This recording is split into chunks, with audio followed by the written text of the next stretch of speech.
अच्छा अब हम स्टार्ट कर रहे हैं सिमेंटिक एनालाइज़र। सिमेंटिक एनालाइज़र में हमें करना ये होता है कि हमारे पास पीछे से लेक्सिकली चेक हो गया है कोड कि सही है या नहीं है, सिंटैक्टिकली चेक हो गया है कि सही है या नहीं है, जिसमें हमने देखा था इसका स्ट्रक्चर सही है, यानी कि अगर मेरे पास सेमी कोलन मिसिंग है किसी स्टेटमेंट में या ब्रैकेट्स मैं बंद करना भूल गई हूँ तो दिस इज सिंटेक्स एरर, ये सिंटैक्टिकली चेक हो गया होगा।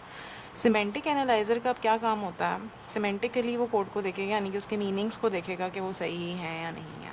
ठीक है, यानी कि अगर सपोज़ मेरे पास कोई वेरिएबल डिक्लेयर हो रहा है तो मुझे ये देखना होगा कि ऐसा तो नहीं है कि वेरिएबल ए पहले से कहीं डिक्लेयर्ड है। ठीक है, या फिर मैं अगर सपोज़ ए को कहीं यूज़ कर रही हूँ, किसी वेरिएबल ए को, तो मुझे पहले ये देखना होगा यूज़ करने से पहले कि क्या ये ऊपर कहीं डिफ़ाइंड था भी या नहीं था। तो अगर ये डिफ़ाइंड नहीं था तो वो एरर देगा अनडिफ़ाइंड वेरिएबल का। ठीक है, इसी तरह यहाँ पर अगर मैं कहती हूँ कि वो डिक्लेयर था और मैं दोबारा से उसको डिक्लेयर कर रही हूँ, सपोज़ मैं कह देती हूँ कैरेक्टर ए मैं दोबारा से कर रही हूँ, तो दिस इज़ इनवैलिड, क्योंकि ए नाम का वेरिएबल ऑलरेडी डिक्लेयर्ड हो चुका है, चाहे उसकी डेटा टाइप कुछ भी हो, डेटा टाइप मैटर नहीं करती है। ठीक है, तो इसका मतलब है कि this code is semantically incorrect. ये सिंटेक्टिकली बिल्कुल सही है, इसका सिंटेक्स सही है, इसमें कोई भी चीज़ इनवैलिड नहीं है। Char is a keyword, A is an identifier, semi colon is a punctuator, syntactically सही है। ठीक है, लेकिन इसके मीनिंग्स गलत हैं, यानी कि ए नाम का वेरिएबल दोबारा से डिक्लेयर हो रहा है तो वो एरर दे देगा रीडिक्लेरेशन का। तो इस तरह के जो भी एरर्स होते हैं, रीडिक्लेरेशन, अनडिफाइंड वेरिएबल या अनडिफाइंड फंक्शन, अगर मैं कोई फंक्शन कॉल कर रही हूँ और वो कहीं डिफाइंड ही नहीं था तो this is also a semantic error. तो या फिर मैं अगर कहती हूँ कि मैंने कोई फंक्शन डिफ़ाइन किया था, मैंने कहीं डिफ़ाइन करा था कोई फंक्शन एफ एन, और मैं इसी नाम का फंक्शन जो है वो दोबारा से डिफ़ाइन कर रही हूँ। सही है, तो ये जो चीज़ है दिस इज़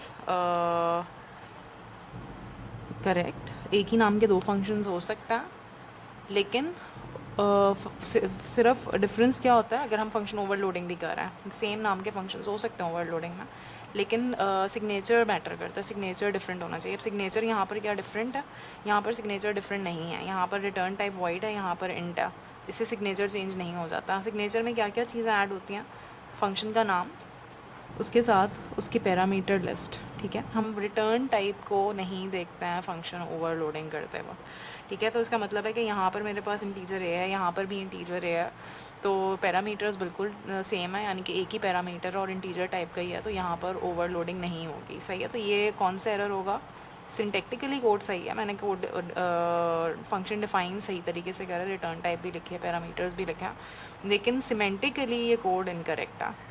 ठीक है, तो ये काम ये इस तरह के जो एरर्स होते हैं डिटेक्ट करना, किसका काम होता है, सिमेंटिक एनालाइज़र का। अब जब हम ये सारा काम कर रहे होंगे, जब हम वेरिएबल्स को चेक करें, अभी तक हम लोगों ने देखा था सिंटेक्स एनालाइज़र में हम लोग जब सिंटेक्स ट्री बना रहे थे या पार्स ट्री बना रहे थे तो हम सिर्फ टोकन के क्लास पार्ट को यूज़ कर रहा था। हमने कहा था हम वैल्यू पार्ट को नहीं देखेंगे, यानी कि अगर मेरे पास इस तरह का कोई सेंटेंस आ रहा था, इस तरह का कोई लाइन आ रही थी कोड में, तो मैं यहाँ पर इंट की जगह मैं कह दूँगी कि ये इंट क्या चीज़ थी, डी टी था। तो मैं जब सिंटेक्स एनालाइज़र पे काम करूँगी तो मैं डी टी ही कंसिडर करूँगी। मैं इंट, मुझे इससे कोई गर्ज़ नहीं है कि वो इंट है, चार है, स्ट्रिंग है, जो भी है, बस मैं देखूँगी डेटा टाइप आ रही है। ठीक है, तो वो सी एफ जी से मैच जब कर रहा था वो क्लास पार्ट से कर रहा था, लेकिन जब हम सिमेंटिक एनालाइज़र की बात करते हैं तो यहाँ पर हम लोग जो चीज़ यूज़ कर रहे होते हैं that is the value part of the token. ठीक है, तो इसलिए हमने वैल्यू पार्ट भी हमारे पास है टोकन का। अब हम लोग जो यूज़ करेंगे सिमेंटिक एनालाइज़र में that would be value part. अब हमें क्लास पार्ट नहीं देखना होगा, अब हमें ये देखना होगा कि वेरिएबल का नाम क्या है, उसकी टाइप क्या है। अगर मैं इंक्रीमेंट कर रही हूँ तो क्या उसमें इंक्रीमेंट ऑपरेटर अप्लाई हो सकता है या नहीं हो सकता। अगर सपोज़ ए स्ट्रिंग टाइप का वेरिएबल था तो स्ट्रिंग इंक्रीमेंट नहीं हो सकती है। ठीक है, तो यहाँ पर अब हम देख रहे होंगे कि उसकी जो भी इंफॉर्मेशन है, यानी कि कोई वेरिएबल डिफ़ाइन हुआ है या नहीं हुआ, डिक्लेयर दोबारा से तो नहीं हो रहा है, उसकी डेटा टाइप क्या है, सारी इन्फॉर्मेशन हमें कहीं ना कहीं अपने पास स्टोर करनी पड़ेगी किसी रिपोजिटरी में, और उस रिपोजिटरी को हम कहते हैं सिंबल टेबल। सही है, सिंबल टेबल क्या होता है, सिमेंटिक एनालाइज़र को हम सिंबल टेबल मैनेजर भी कहते हैं। ये सिंबल टेबल को मैनेज कर रहा होता है। बहुत सारे कंपाइलर्स में सिंबल टेबल पहले ही बन जाता है जब हम लेक्सिकल एनालाइज़र पे काम कर रहे होते हैं। जैसे जैसे वेरिएबल्स आते जाते हैं वो उसको सिंबल टेबल में ऐड करता जाता है, क्योंकि हमने ये तो देख लिया कि वो आईडी है, टोकन का क्लास पार्ट आईडी है, दैट मीन्स कि वो वेरिएबल है। अब वेरिएबल या तो वेरिएबल डिफ़ाइन हो रहा होगा या फिर फंक्शन डिफ़ाइन होगा। दोनों सूरतों में ID is the thing that should be manage, जो सिंबल टेबल में होनी ही चाहिए, ठीक है। तो सिंबल टेबल मैनेजर भी कहते हैं सिमेंटिक एनालाइज़र को। सिंबल टेबल होता क्या है? ये ऐसा टेबल होता है जिसमें तमाम वेरिएबल्स की इंफॉर्मेशन मौजूद होती है। क्यों मौजूद होती है? क्योंकि हमें जब ये चीज़ देखनी होगी कि वेरिएबल डी डिक्लेयर हो रहा है या नहीं हो रहा, या ऐसा तो नहीं है कि वेरिएबल जो है वो डिक्लेयर्ड ही नहीं था, अनडिक्लेयर्ड वेरिएबल है या अनडिक्लेयर्ड आइडेंटिफायर है। तो इस तरह के एरर्स हमें देखने के लिए हमें ये मालूम होना चाहिए कि वेरिएबल का नाम क्या था, वो डिफ़ाइन कहाँ पर हुआ है, पहले हो चुका है या नहीं हुआ, उसका स्कोप क्या है। अब सिंबल टेबल में क्या क्या चीज़ें होती हैं?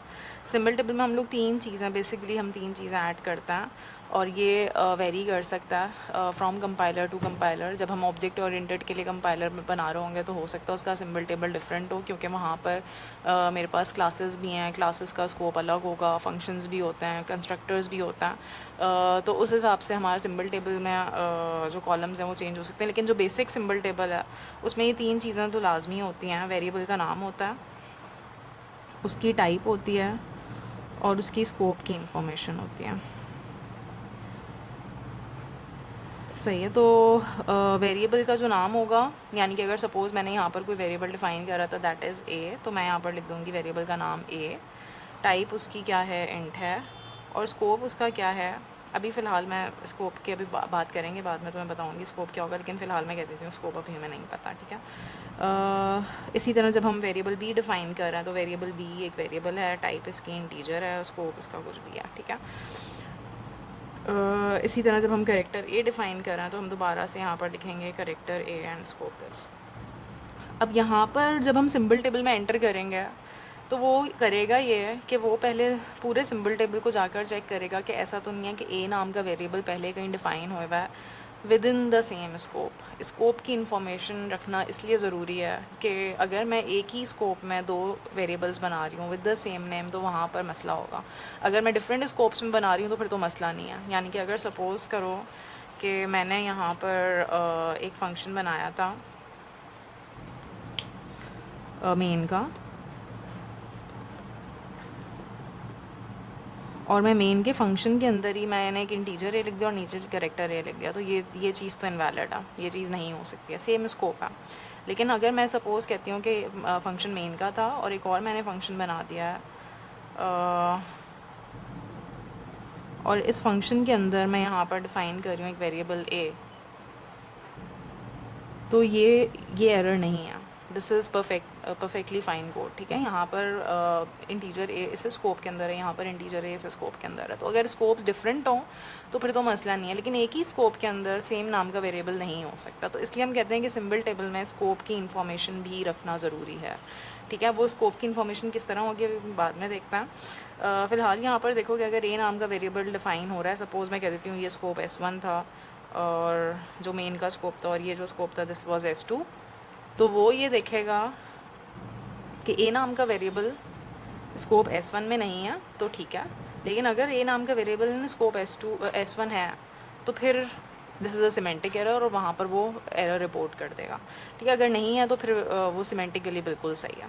तो इस चीज़ को हमें देखना होगा सिमेंटिक एनालाइज़र में। जब हम सिंबल टेबल बनाएंगे, जितने भी वेरिएबल्स आ रहे होंगे, चाहे वो फंक्शंस के नाम हो चाहे वो वेरिएबल्स के नाम हो, मैं फंक्शंस की बाद में बात करूँगी, अब मैं सिंपल वेरिएबल्स की बात कर रही हूँ, उन सबकी इन्फॉर्मेशन हमारे पास सिंबल टेबल में स्टोर हो रही होगी, ठीक है। और इन्फॉर्मेशन जो बेसिक इन्फॉर्मेशन है उसका नाम होगा, उसकी डेटा टाइप होगी और उसका स्कोप होगा, ठीक है। ये इन्फॉर्मेशन हमें स्टोर करनी पड़ेगी। अच्छा, अब हम देखते हैं सिंबल टेबल में ऐड कब करनी होंगी हमें चीज़ें।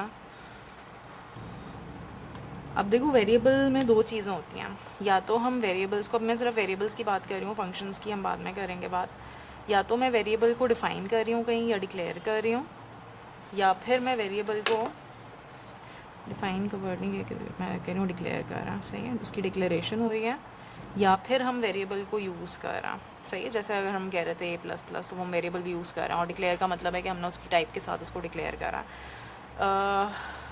तो वेरिएबल्स में दो चीज़ें होंगी, जब वो डिक्लेयर हो रहा होगा, यानी कि कहीं पर भी मैंने लिखा होगा इंटीजर ए, तो वहाँ पर होगा क्या कि सिंबल टेबल में हम इसकी एंट्री कर रहे होंगे कि वेरिएबल ए डिक्लेयर हो रहा है, सही। तो इसका मतलब है मुझे सिंबल टेबल को अपडेट करना पड़ेगा, सही, जब भी डिक्लेरेशन हो रही होगी तो हम क्या करेंगे, सिंबल टेबल को अपडेट करेंगे। और जब हम वेरिएबल को यूज़ कर रहे हैं तो यूज़ करते वक्त मुझे सिंबल टेबल में कोई चीज़ ऐड नहीं करनी है। जैसे ही डिक्लेयर करा तो उस वक्त मुझे पता चला कि हाँ एक वेरिएबल था, उसकी टाइप ये थी, तो मैं उसकी एंट्री कर दूँगी सिंबल टेबल के अंदर। लेकिन जब मैं वेरिएबल को यूज़ कर रही हूँ तो यहाँ पर मुझे ऐड कुछ नहीं करना है, मुझे खाली ये देखना है कि क्या ये वेरिएबल पहले से मौजूद है या नहीं है। ठीक है, यानी कि ए नाम का वेरिएबल ऑलरेडी सिंबल टेबल में है या नहीं है।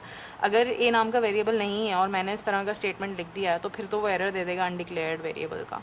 लेकिन अगर ए नाम का वेरिएबल है और उसकी टाइप भी मैच हो रही है, यानी कि प्लस प्लस ऑपरेटर उसके साथ लग सकता है उस डेटा टाइप के साथ, तो फिर वो कह देगा कि वैलिड सिमेंटिक्स है इसके। लेकिन अगर वेरिएबल डिफाइन नहीं है या फिर उसका टाइप मैच नहीं हो रहा है, प्लस प्लस ऑपरेटर के साथ उसका टाइप मैच नहीं हो रहा है, तो फिर वो एरर दे देगा। कौन सा एरर? Semantic error. ठीक है, तो इसलिए मैं कह रही हूँ दो चीज़ें होंगी जब हम सिंबल टेबल में अपडेट हम जब करेंगे या सिंबल टेबल में रो ऐड जब होगी जब हम वेरिएबल को डिक्लेयर करोगे। लेकिन जब हम वेरिएबल को यूज़ कर होंगे तो खाली हम क्या करेंगे, सिंबल टेबल को लुकअप कर होंगे। सिर्फ हम उसमें जाकर देखेंगे, उसमें सर्च करेंगे कि वेरिएबल है या नहीं है। ठीक है, तो मैं यहाँ पर इसको मज़ीद इस तरह से लिख देती हूँ कि जब हम डिक्लेयर करोगे तो डिक्लेयर करते वक्त मुझे क्या क्या चीज़ें, मुझे यहाँ से पता चल जाएगा उसकी डेटा टाइप क्या है, दैट इज़ इंटीजर। मुझे यहाँ से पता चल जाएगा उसका नाम क्या है, दैट इज़ ए। और स्कोप मुझे पता होगा करंट स्कोप कौन सा चल रहा है, वो मैं अभी डिस्कस करेंगे इसके बाद के स्कोप किस तरह डिफ़ाइन करना है। तो मैं यहाँ पर मेरे पास सारी इन्फॉर्मेशन होगी वेरिएबल के बारे में, मैं उसको इंसर्ट कर दूँगी। इंसर्ट करने से पहले सही, डिक्लेयर जब करोगे तो हम इंसर्ट करेंगे सिंबल टेबल में। इंसर्ट करने से पहले वो क्या जाकर देखेगा नहीं कि वेरिएबल ए ऑलरेडी डिफाइंड था या नहीं था। ठीक है, तो इसका मतलब है कि सबसे पहले जब डिक्लेयर करोगे वेरिएबल तो हम इंसर्ट तो करेंगे, लेकिन इंसर्ट करने से पहले हम सिंबल टेबल में जाके सर्च भी करोगे कि इस नाम का variable in the same scope, with in the same scope है या नहीं है। ठीक है, तो हम लुकअप भी करेंगे और उसके बाद हम इंसर्ट करेंगे। सही है, जबकि जब हम वेरिएबल यूज़ कर रहे होंगे तो हम खाली सिंबल टेबल को जाकर लुकअप करेंगे कि वेरिएबल था या नहीं था, डिक्लेयर्ड और नॉट डिक्लेयर्ड। ठीक है, वरना वो एरर दे देगा अनडिक्लेयर्ड वेरिएबल का। तो यूज़ करते वक्त किसी भी वेरिएबल को हम खाली लुकअप करते हैं और डिक्लेयर करते वक्त हम किसी भी वेरिएबल को लुकअप भी करते हैं और इंसर्ट भी करते हैं, दोनों काम करते हैं। ठीक है, इंसर्शन सिर्फ और सिर्फ उस वक्त होती है, बस ये बात याद रखना, इंसर्शन सिर्फ उस वक्त होती है जब हम वेरिएबल को डिक्लेयर कर रहे होते हैं। ठीक है, तो इसका मतलब ये है कि हमें सिमेंटिक एनालाइज़र में हम ये तीन तरह के एरर्स देख रहे होंगे। कौन कौन से एरर्स होंगे? जब हम डिक्लेयर करोगे तो हमारे पास रीडिक्लेरेशन का एरर आ सकता है, और ये काम सिर्फ वेरिएबल्स के नहीं है, फंक्शंस के लिए भी होगा। Redeclaration of a function, redeclaration of a variable. ठीक है, जब हम वेरिएबल को यूज़ कर रहे होंगे तो फिर हमारे पास एरर्स आ सकते हैं अनडिक्लेयर्ड आइडेंटिफायर का। सही है, या फिर अगर हम अनडिक्लेयर्ड नहीं भी है, वो डिक्लेयर्ड था लेकिन उसकी टाइप मैच नहीं हो रही थी, तो ये तीन तरह के एरर्स हैं जो हमें देखने पड़ेंगे। टाइप मिसमैच का, कि उसकी टाइप मैच हो रही है या नहीं। ठीक है, अनडिक्लेयर्ड आइडेंटिफायर का और रीडिक्लेरेशन का। सही, ये तीन तरह के एरर्स हम सिमेंटिक एनालाइजर में देख रहे होता है। अच्छा, ये क्वेरी मुझे बहुत सुनने को मिलती है कि मिस हम सिंबल टेबल में वैल्यू क्यों नहीं लिखता है। यानी कि अगर सपोज़ मैंने यहाँ पर लिखा था इंटीजर ए इक्वल्स टू 10, तो मैं 10 जो उसकी वैल्यू है वो हम सिंबल टेबल में क्यों नहीं स्टोर करता। तो हम सिंबल टेबल में हम नाम लिख रहे हैं, टाइप लिख रहे हैं और स्कोप लिख रहे हैं, तीन चीज़ें हम ऐड कर रहे हैं। वैल्यू की हमें ज़रूरत इसलिए नहीं है क्योंकि वैल्यू जो होती है वो रन टाइम एट्रीब्यूट है। सपोज़ अगर मैंने कोई एक्सप्रेशन डिफाइन करा या मैं यूज़र से इनपुट ले रही हूँ तो मुझे उसकी वैल्यू नहीं पता होगी पहले से वेरिएबल की, तो वेरिएबल की वैल्यू क्या है हमें उससे कोई कंसर्न नहीं होता। ये रन टाइम एट्रीब्यूट होता है, ये कंपाइल टाइम एट्रीब्यूट नहीं होता है। कंपाइल टाइम पे हमें इससे कंसर्न नहीं होता है कि वेरिएबल में वैल्यू क्या पड़ी है। हम ये देखते हैं कि वो सिंटेक्टिकली सही है, उसके सिमेंटिक्स सही हैं, उसमें टाइप कास्टिंग की ज़रूरत नहीं है, तो फिर इट्स इनफ। उसके अलावा कंपाइलर से कंसर्न नहीं होता कि उसके अंदर वैल्यू क्या पड़ी है। ठीक है, अच्छा, तो मैं अब एक एग्जांपल के थ्रू समझा रही हूँ। सपोज़ मेरे पास ये कोड है और कोड ऑब्वियसली लेक्सिकली सही होगा, सिंटेक्टिकली सही होगा, तो फिर वो सिमेंटिक एनालाइज़र के पास वो आया होगा चेक करने के लिए कि सिमेंटिकली सही है या नहीं है। सही, तो सपोज़ करो मेरे पास ये कोड है। यहाँ पर अब मैं स्कोप की बात कर रही हूँ कि स्कोप हम किस तरह डिफ़ाइन करेंगे। मैं सपोज़ कर लेती हूँ स्कोप इज़ अ वेरिएबल और एक इंटीजर वेरिएबल है इनिशियली इसकी वैल्यू ज़ीरो है, सही। यानी कि अगर मेरे पास सपोज़ कोई वेरिएबल ग्लोबली डिफाइंड है तो उसका स्कोप क्या होगा, उसका स्कोप वुड बी ज़ीरो, ठीक है। यानी कि यहाँ से लेकर यहाँ तक का जो स्कोप होगा दैट वुड बी ज़ीरो। तो मैं यहाँ पर सपोज़ मेरे पास वेरिएबल आया, डिक्लेयर हुआ, तो मैंने कहा था वेरिएबल हमारे पास दो चीज़ें होती हैं, वेरिएबल को या तो हम डिक्लेयर कर रहे होते हैं या फिर हम वेरिएबल को यूज़ कर रहे होते हैं, सही है। डिक्लेयर करते वक्त हमें दो काम करने थे। हमें पहले जाकर सिंबल टेबल को लुकअप करना था कि ऐसा तो नहीं है कि इस नाम का वेरिएबल ऑलरेडी डिफाइंड है इन द सेम स्कोप, और अगर नहीं है तो फिर हम उससे जाके क्या कर देंगे, इंसर्ट कर देंगे, और अगर था तो फिर हम कह देंगे रीडिक्लेरेशन ऑफ अ वेरिएबल, ठीक है।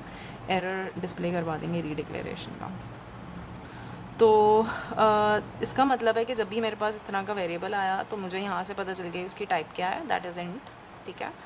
और यहाँ से मुझे पता चल गया इसका नाम क्या है। सबसे पहले वो जाकर देखेगा सिंबल टेबल में variable A in scope zero है या नहीं है, ठीक है।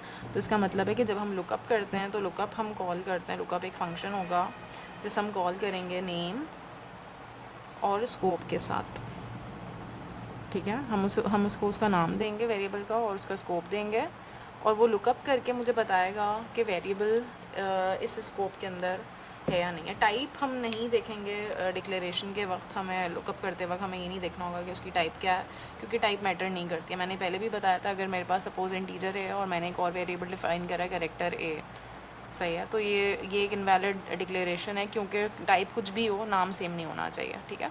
तो इसलिए हम कहते हैं कि जब हम वेरिएबल को डिक्लेयर कर रहे होंगे या लुकअप कर रहे होंगे तो लुकअप करते वक्त हमें दो चीज़ें मालूम होनी चाहिए, उसका नाम और स्कोप। हम इन दोनों चीज़ों से देखेंगे कि इस नाम का वेरिएबल इन सेम स्कोप है या नहीं है, ठीक है।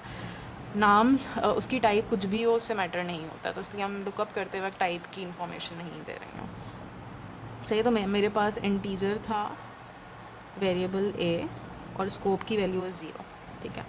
That is a global scope. अब होगा ये कि जैसे जैसे मेरे पास कोई फंक्शन डिफाइन होगा या कोई ब्रैकेट्स ओपन होंगे, चाहे वो इफ़ के ब्रैकेट हों, चाहे वो वाइल के ब्रैकेट हों, चाहे फॉर के ब्रैकेट हों, किसी भी लूप के ब्रैकेट हों, जैसे जैसे ब्रैकेट्स ओपन होंगे तो स्कोप की वैल्यू में इंक्रीमेंट होता जाएगा, और जैसे जैसे ब्रैकेट क्लोज होंगे तो वो स्कोप को स्टैक में से पॉप कर देगा, सही। तो मैं कहती हूँ कि हमारे पास एक स्टैक होगा, इम्प्लीमेंटेशन के लिए बता रही हूँ कि इम्प्लीमेंट होता कैसा है।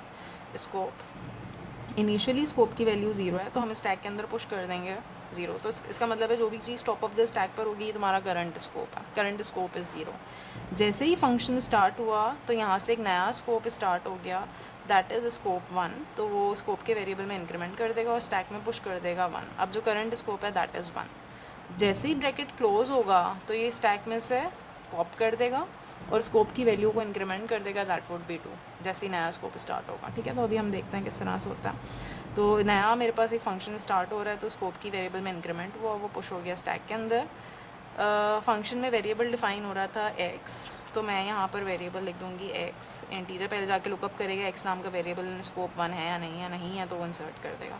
इसी तरह इंटीजर बी और सी था, तो यहाँ पर वेरिएबल बी ऑलरेडी मौजूद नहीं है इन द सेम स्कोप, तो वो इंसर्ट कर देगा variable B, data type integer and scope is one. इसी तरह C integer and scope is one, ठीक है। जैसे ही ब्रैकेट क्लोज हुए इस फंक्शन के, यहाँ पर कोई और कोड होगा, मैंने इसलिए डैश डैश लगा दिया। जैसे ही फंक्शंस के ब्रैकेट क्लोज हुए तो इसका मतलब है ये वाला जो स्कोप था ये ख़त्म हो गया, दैट वाज स्कोप वन, ठीक है। तो वो स्टैक में से इसको पॉप कर देगा। अब जो करंट स्कोप है दैट इज़ अगेन ज़ीरो, सही है, जो पेरेंट स्कोप था इसका, that is the global scope. दोबारा से फंक्शन स्टार्ट हुआ, स्कोप का वेरिएबल पहले वन था, अब क्या हो जाएगा टू, तो यहाँ पर आ जाएगा अब टू, स्टैक के अंदर पुश हो जाएगा टू, ठीक है। अब मेरे पास दोबारा से वेरिएबल डिफाइन हो रहा है दैट इज़ बी, तो वो जाकर बी को लुकअप करेगा इन स्कोप टू, सही है। वो लुकअप का फंक्शन कॉल करेगा, लुकअप बी कॉमा टू। जब वो लुकअप करेगा बी को तो बी ऑलरेडी है लेकिन इन स्कोप वन, टू में नहीं है, तो वो इंसर्ट कर देगा बी इंटीजर टू, सही है। तो दिस इज़ डिफरेंट, ये सिमेंटिक एरर नहीं है। इसी तरह एक्स ऑलरेडी था लेकिन स्कोप वन में था, अब स्कोप टू में, सही है। तो this is perfectly fine code, इसमें कोई मसला नहीं है, सिमेंटिकली बिल्कुल सही है।